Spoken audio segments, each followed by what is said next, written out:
भोले बाबा तोहरे दर्शन करैले सब कमरिया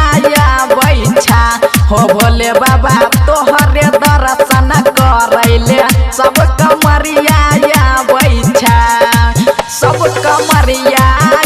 बैठा आ जल चढ़ावैले बैठा तब सब पे कोइर दिहा कृपा तोरे दुआरिया बैठा हो भोले बाबा तोहरे दर्शन करैले सब कमरिया बैठा। DJ Sumit Satish DJ Sumit Satish DJ Sumit Satish बोला बोला बाबा भूतनाथ की ता सबके मन करिहा पूरा केकरो छोरिहा नहीं तू अधूरा हो भोले बाबा छोरिहा नहीं तू अधूरा ता सबके मन करिहा पूरा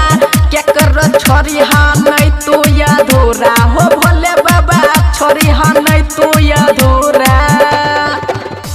ता लेके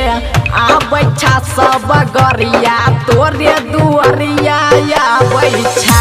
हो भोले बाबा तोहरे दर्शन करैले सब कमरिया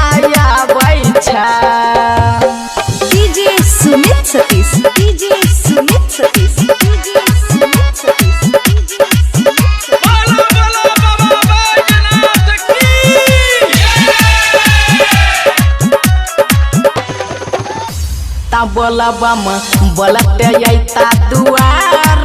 अपन खोइल दिहा के बार हो भोले बाबा खोइल दिहा के बार ता बोलबम बोलते अइता दुआर अपन खोइल दिहा के बार हो भोले बाबा खोइल दिहा के बार ताया विनाश पप्पू धरियला सहरिया तोरे दुआरिया बैठा हो भोले बाबा